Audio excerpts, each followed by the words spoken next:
भवानी पेठेतील पालखी चौकातील श्री विठ्ठल रुक्माई मंदिरात भाविकांच्या रांगा।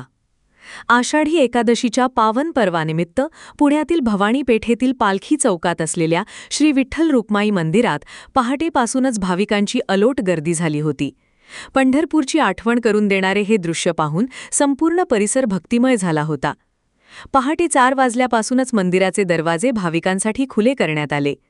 या प्रसंगी मंदिराचे पदाधिकारी म्हणाले, आषाढी एकादशीमध्ये गेली 350 वर्ष तशी पालखी ही आषाढी वारी म्हणजे 700 वर्षापासून चालू आहे। परंतु हेमत बाबा महाराज हरपळ गर्भवती यांनी जो चालू केलेला सोहळा आहे तो साधारणतः 200-250 वर्षाचा हा चालू आहे। या मंदिरात जवळजवळ 250 वर्ष ही पालखी याच ठिकाणी येते। ज्या आषाढी वारीची ती आजचा दिवस म्हणजे आषाढी वारीचा एवढा महत्त्व आहे। जे पालखी सोहळा चाललेला आहे तो फक्त आषाढी वारी म्हणून हा लोक जनतेपुढे आलेला आहे। त्या आषाढी वारीचा आजचा हा दिवस म्हणजे सर्व साधू संत आज पंढरीला जात असतात।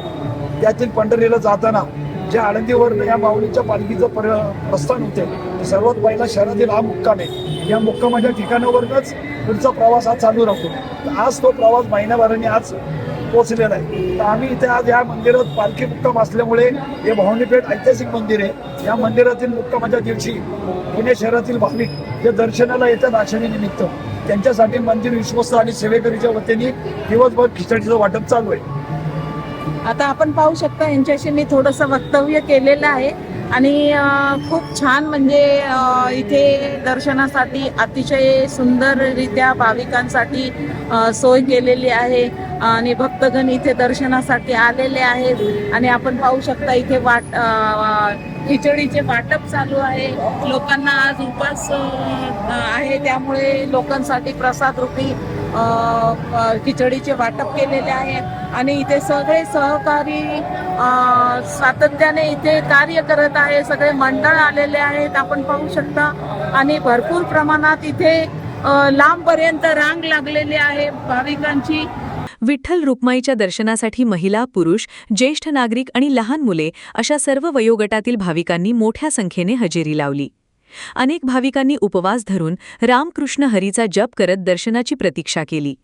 आषाढी एकादशीच्या औचित्याने संपूर्ण मंदिराला झेंडू, गुलाब आणि मोगऱ्याच्या फुलांनी सजवण्यात आले होते।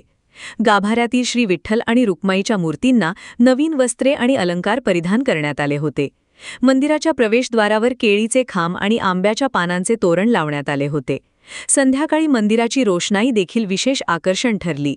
स्थानिक नगरसेवक विशाल धनावडे देखील दर्शनासाठी आले असता ते म्हणाले, आज संपूर्ण महाराष्ट्रामध्ये आषाढी एकादशीचा जो उत्सव असतो या उत्सवामध्ये लाखो माऊली भक्त, पांडुरंग भक्त या उत्सवामध्ये सहभागी असतात। आज पाहिलं तर आज पंढरपूरमध्ये पालखी पोचल्यानंतरचा जो हा उत्सव आहे त्याच्यामध्ये किमान 8 ते 10 लाख वारकरी बांधव आज पंढरपूरमध्ये दाखल झालेले आहेत। त्याच पद्धतीने हे प्रति पंढरपूर म्हणून ओळखलं जाणारं आमचं हे पालखी विठोबा मंदिर, या मंदिरामध्ये लाखो हजारो भाविक या ठिकाणी दर्शनाला येत आहेत। सकाळी 5:30 वाजल्यापासून ही रीत या ठिकाणी लागलेली आहे आणि खूप मोठ्या संख्येने या ठिकाणी भाविक येत आहेत आणि या मंदिराच्या वतीने विविध उपक्रम या ठिकाणी राबवले जातात। आरोग्य शिबिर असेल, आज खिचडी वाटपाचा कार्यक्रम, महाप्रसादाचा कार्यक्रम या ठिकाणी मंदिराच्या वतीने या ठिकाणी केला जातो।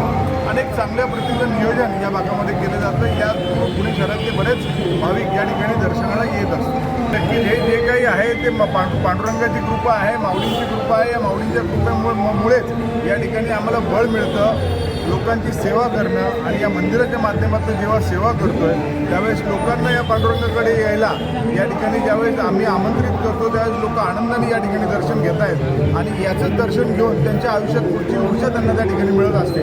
म्हणून नागरिकही खुश असतात आणि सेवा करून आमचे सगळे विश्वस्त या ठिकाणचे सगळे सहकारी या ठिकाणी सर्वच जण या ठिकाणी जे जे शक्य होते ते यथाशक्ती तन मन धन लावून या ठिकाणी सेवा करत असतात। त्यामुळे प्रत्येकाला या ठिकाणी आनंद मिळत असतो। मंदिरात दिवसभर भजन, कीर्तन आणि विठ्ठल विठ्ठलच्या नामस्मरणाचा गजर सुरू होता। पालखी चौक परिसरात ढोल ताशाच्या गजरात काही वारकरी दिंड्या देखील आल्या होत्या। भाविकांनी प्रसाद म्हणून बत्तासे आणि पेढे एकमेकांना वाटले। भाविकांची होणारी गर्दी लक्षात घेऊन मंदिर ट्रस्ट आणि स्थानिक पोलिसांनी चोख बंदोबस्त ठेवला होता। दर्शनासाठी स्वतंत्र रांगा, पिण्याच्या पाण्याची व्यवस्था आणि वैद्यकीय मदत कक्ष उभारण्यात आला होता। स्वयंसेवकांनी वृद्ध आणि दिव्यांग भाविकांना मदत केली। भवानी पेठेतील हे विठ्ठल मंदिर गेली अनेक वर्षे पुणेकरांच्या श्रद्धेचे केंद्र आहे। आषाढी एकादशीला येथे येणाऱ्या भाविकांची संख्या दरवर्षी वाढत आहे. दर्शन घेऊन बाहेर पडणाऱ्या प्रत्येक भाविकाच्या चेहऱ्यावर समाधान आणि विठ्ठल भक्तीचा भाव दिसून येत होता. ब्युरो रिपोर्ट, जनादेश.